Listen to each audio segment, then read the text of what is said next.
Hello, and welcome back to my Pokémon LeafGreen Wedlocke.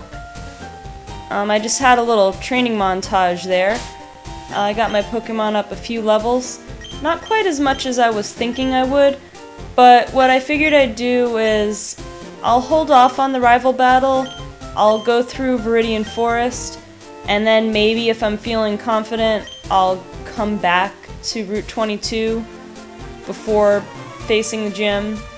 If my Pokémon aren't already overleveled, which I don't think they would be. But I figure I could go back there and get my Pokémon a little more experience and some more money. But first things first, I'm gonna go through Viridian Forest. Oh, a couple things about my team. First thing I noticed, I actually looked up the spelling of Fievel and I did actually spell his name wrong. It's actually F-I-E-V-E-L. And I kind of figured at the time, like as I was naming him, I kind of thought that the name didn't look right, but I wasn't able to look it up at the time. It's not a big deal, I guess. And I could always correct the spelling if he makes it with me through Lavender Town. I could take him to the name writer and get it straightened out. But in the meantime, it's not a big deal.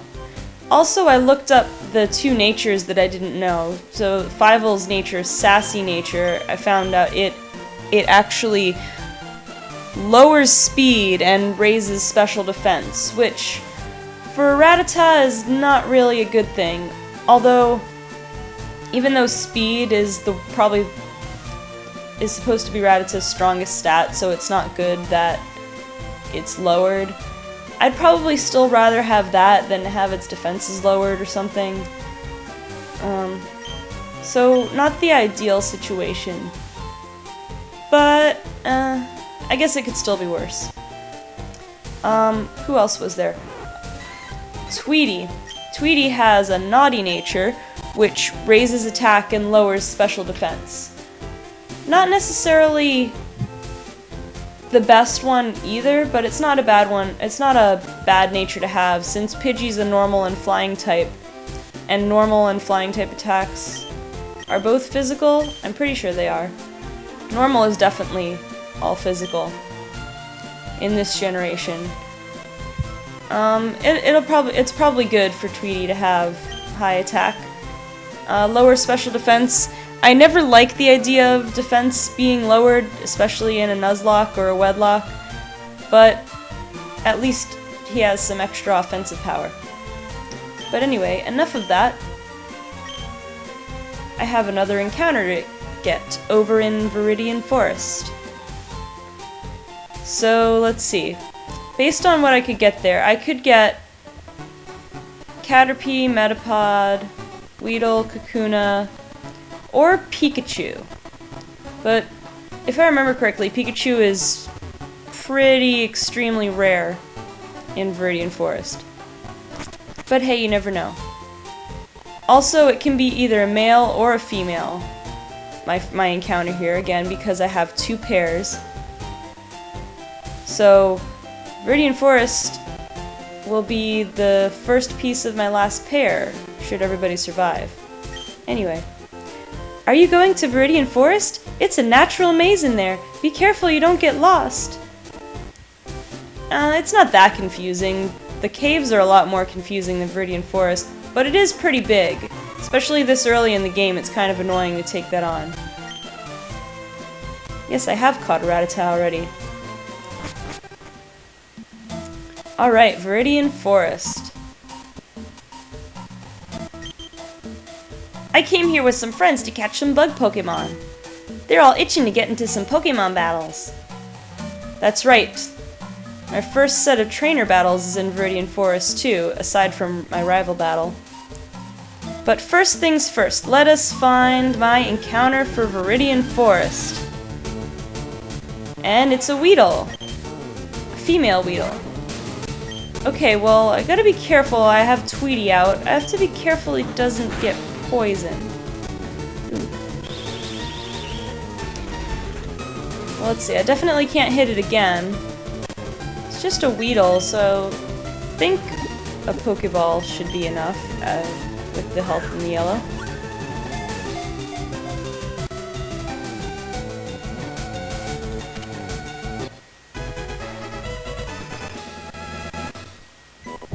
Okay, caught Weedle.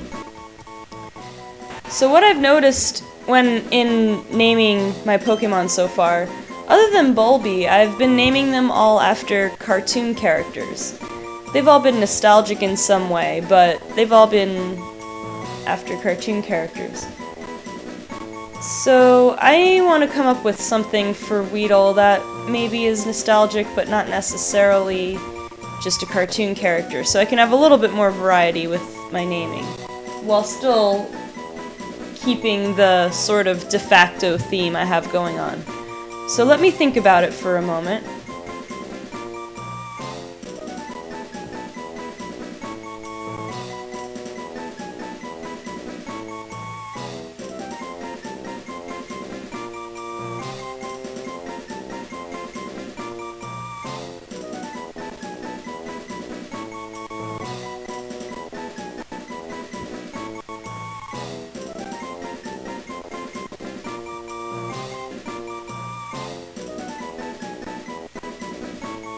Okay, I've thought of a name. It's kind of still related to cartoon character, I guess, but it's not a cartoon character itself.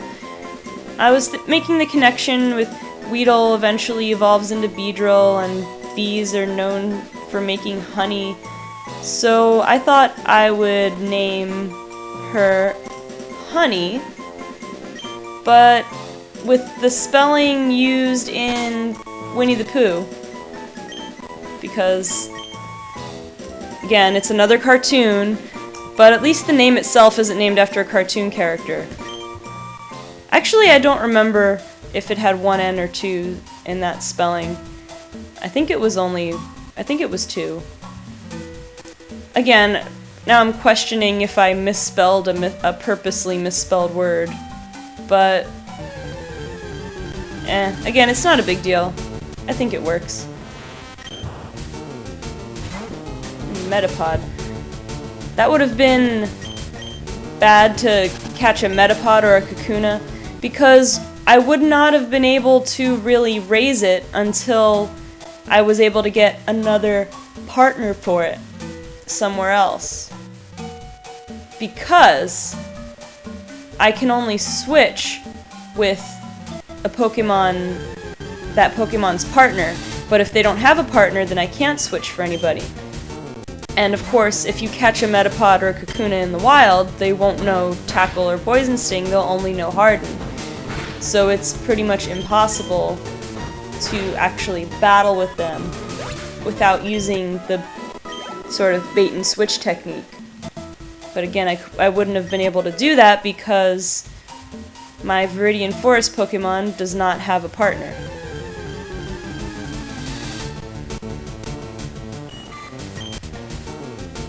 So I'm gonna try to, well, I'll battle a little bit more, but I'm gonna try to avoid the grass as much as I can, because it just takes too long running into all these encounters, and I can't even catch any of them now.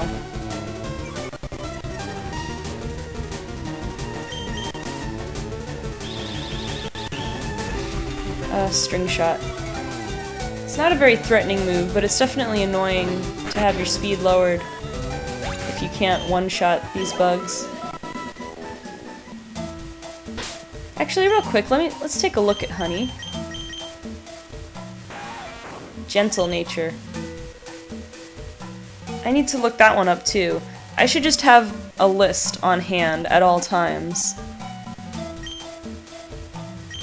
But anyway, I won't be using her for probably a while. I think I want to wait until she's paired up so I can switch between her.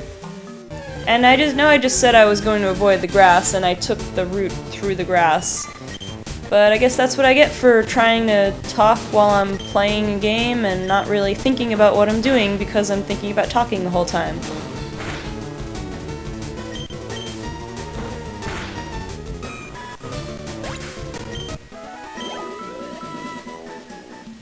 Okay, Pidgey's almost caught up to Bulby as my 2 highest level Pokemon now. One more, I think at next level, Tweety learns Gust, which will be kind of useful against these bug Pokemon.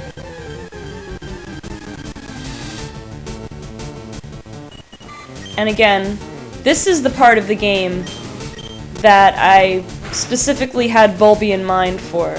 Viridian Forest dealing with Weedle and Kakuna, and Weedle knowing Poison Sting.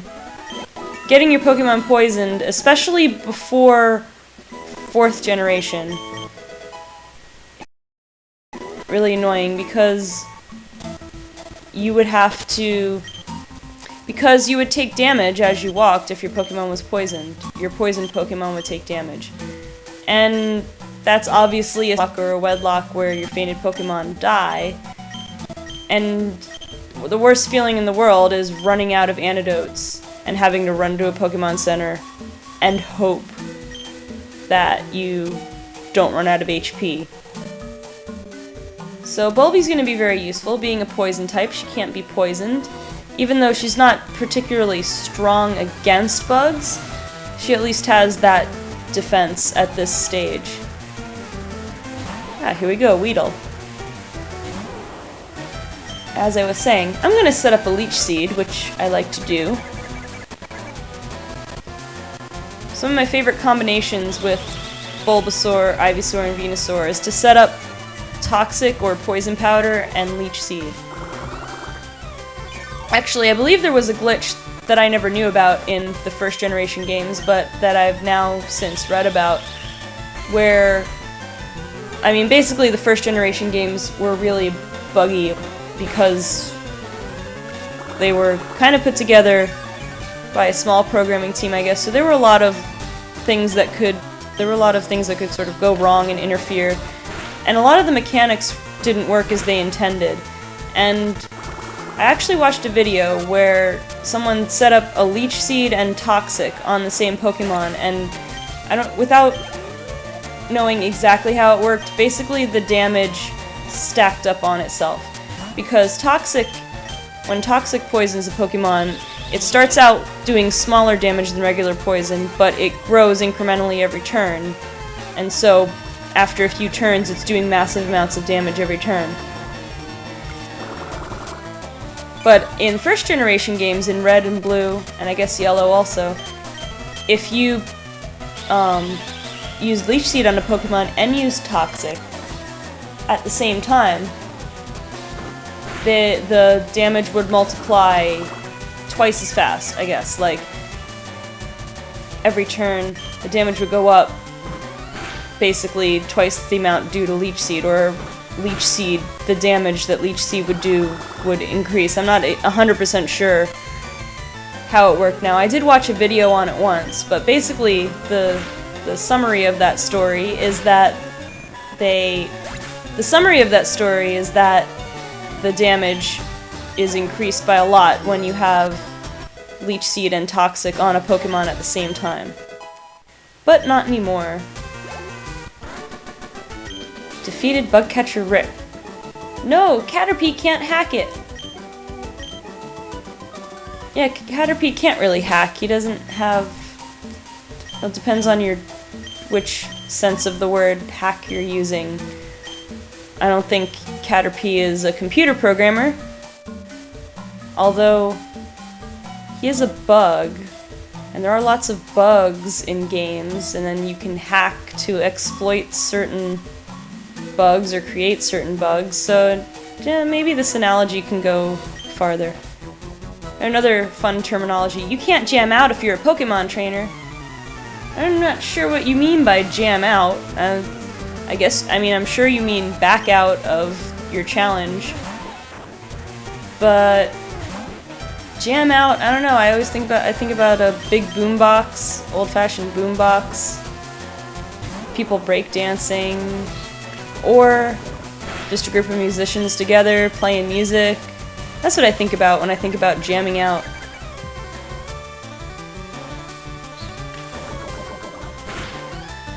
Ah, critical hit. But I do not have to worry about being poisoned. I'll say it a million times, but it's because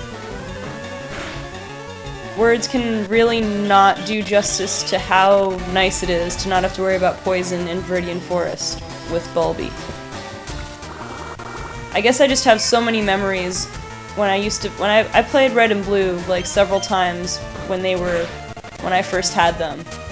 And Viridian Forest was always an issue. Your Pokemon got poisoned, you always had to run back and forth and hope your Pokemon didn't faint. And Leech Seed. I love Leech Seed too because it lets me heal up a little bit. I don't have to rely quite as heavily on healing items. At least not as often. Another Weedle. I'd better stay in because that poison.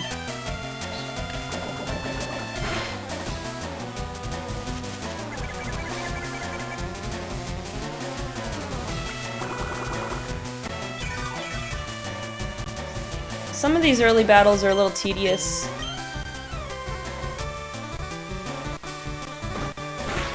I think in Red and Blue and Fire Red and Leaf Green, it might go a little bit slower even than in some of the other generations.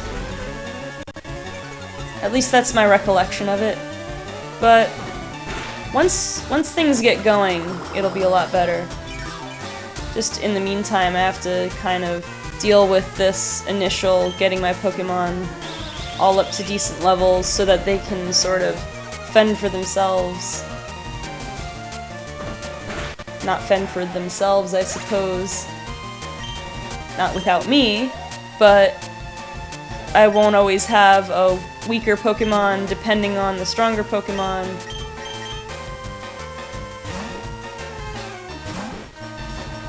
Okay, I think Fievel can take Kakuna, because I'm pretty sure his Kakuna only knows Harden, which is incredibly annoying, especially since I think all my Pokemon except Bulby currently only know physical attacks. But it doesn't matter anyway, I could only use... I'm stuck between Bulby and Fievel since they are a pair. But the bright side is, even though it's annoying, they're not really a threat. So, really, the Cocoon Pokemon are ideal targets for training your weaker Pokemon against. If you have the patience to deal with using like 100 turns to knock them out.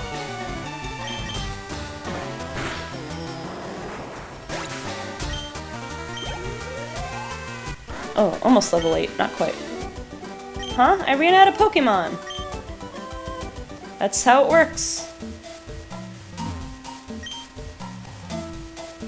Pokedex evaluated. Yeah, not gonna be worrying about my Pokedex right now for this challenge. Okay, let's see. I'm gonna go through there eventually, but I'm gonna go around first.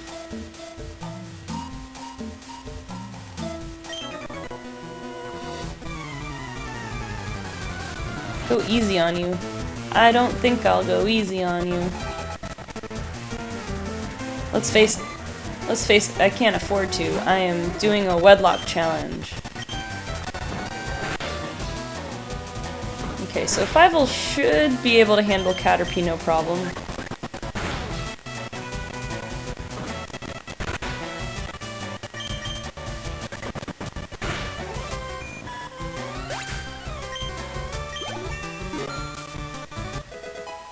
Level 8. Alright. Another Caterpie.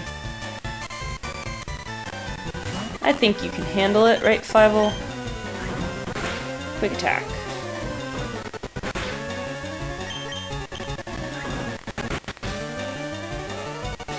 So at least with Fievel, even with Fievel's lowered speed, at least I have a Pokemon that can use quick attack. Because that can come in handy in a lot of instances. Also, Fievel has guts, so even though I don't want him to get poisoned, if he does happen to get poisoned, if I can afford it during the battle, I can have him have higher attack power. Okay, let's see, I want to raise him that one more level. Let's see how we're doing. I could always switch to Bulby if things get tricky, so I don't think I have to worry.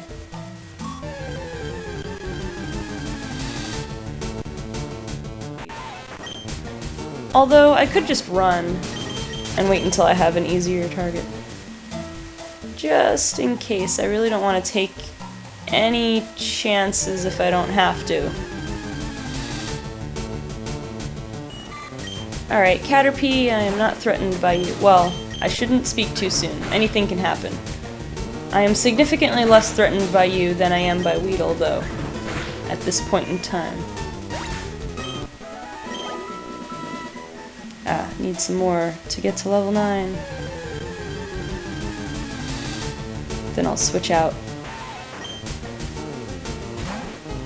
Yeah, just not gonna risk it. Not going to risk it. I don't want to fight you yet, though. I want to save you for my other pair. Ah, dang, another Weedle. Also, though, I want to save Tweety's health if I can, because I believe the last trainer in Viridian Forest uses a Butterfree, if I remember correctly. I'm pretty sure he did in Red and Blue anyway. We'll find out. But I would like to have Tweety out for that, because he's the only one who has a super effective attack against bugs right now, and Gust will come in handy.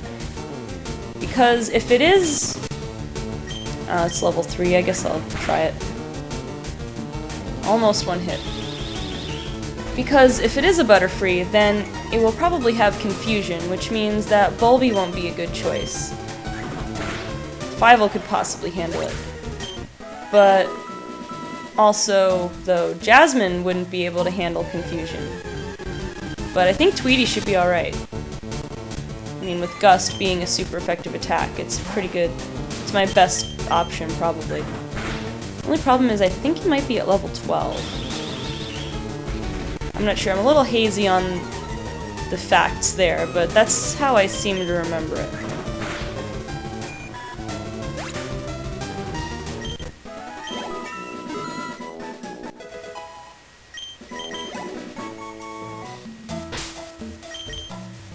Let's take a look.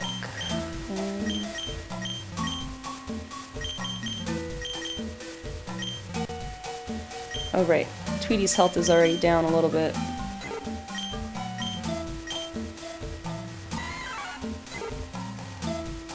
Well, I guess I'll put Jasmine out first for this other trainer to scope out. And you know what? I should have enough potions on hand. I'll use one on Tweety now, just in case something gets ugly in this battle.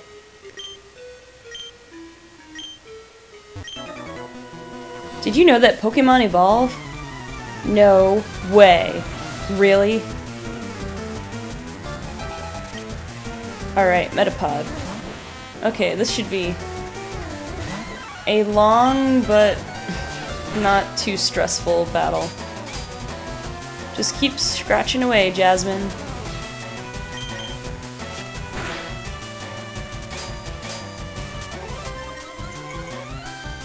Oh, I think it's already to the point where I'm only doing like 1 or 2 HP of damage, so really, in effect, Harden is not going to be helping it much after the first couple of them.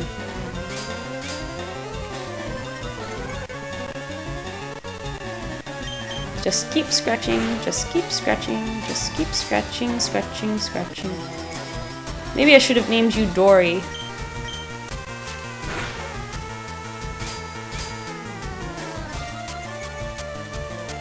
I mean, so far, Bulby's the only odd one out on my nicknaming, because it's the only thing that's not named after something in a cartoon.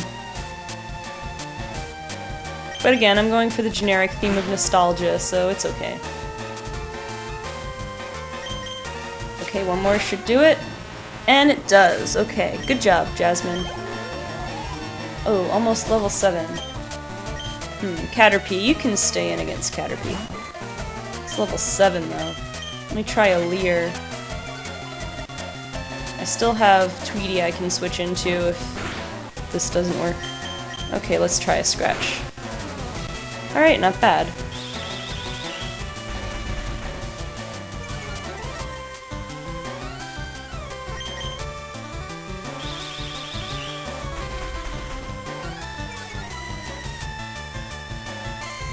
Stop lowering my speed. Alright, one more should do it.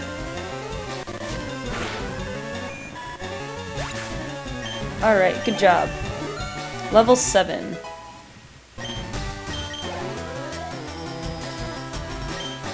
Metapod. You know, as much as Jasmine is behind Tweety in levels, I'd like to get Tweety some more experience, because just in case I do have to face that Butterfree, I want to get Tweety to at least level 10. And see, look at how much that Gust does. So good. Now, Gust from Generation 4 onward is a special attack. But I believe, again, I believe Flying type is physical in this generation. At least that's my first instinct that it is. I could very well be wrong, but I'm pretty sure it is.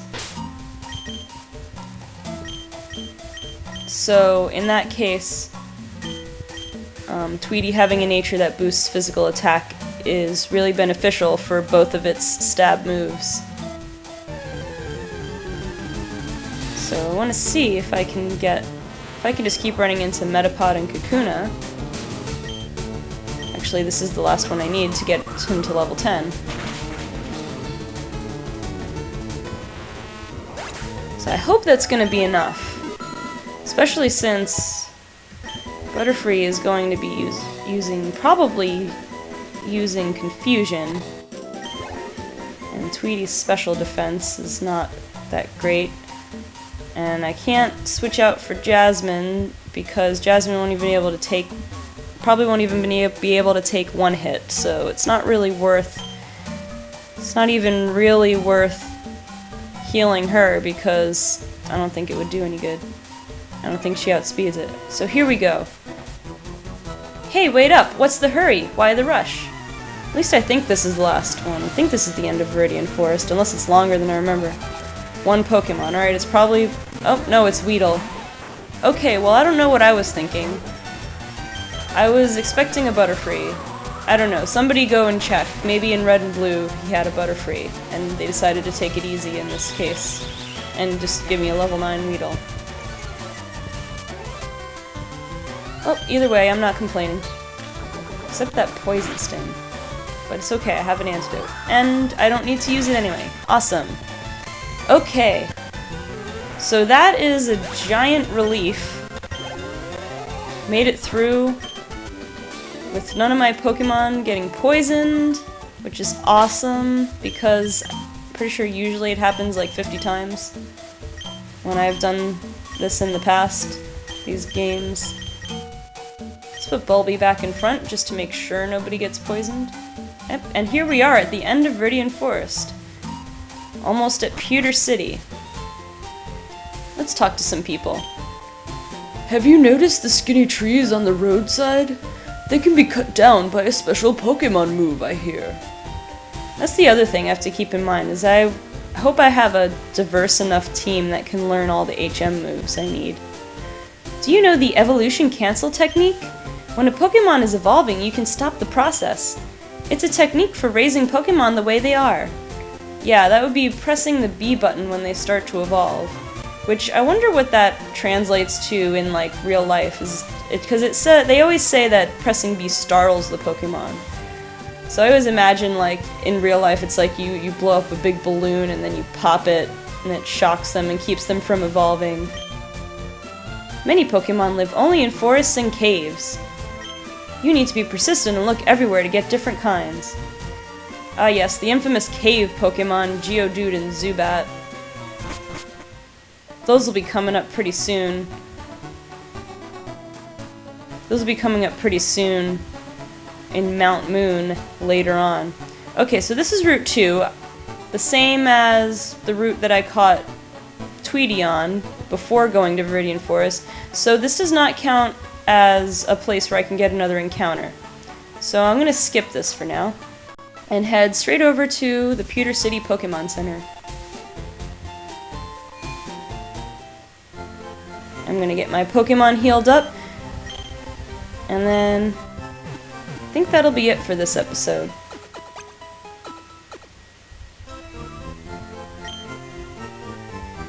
Okay, so one last look how my team's doing. So I'll probably raise... I don't know if I'll raise Honey yet. I'll probably raise everyone else up to between levels 10 and 12. I might raise Bulby up a little bit more, because I'm pretty sure Bulby's just going to be soloing this gym. I mean, Bulby was made for the first 2 gyms in this game. So, with that, I will see you all on the next episode of my Pokémon LeafGreen Wedlocke.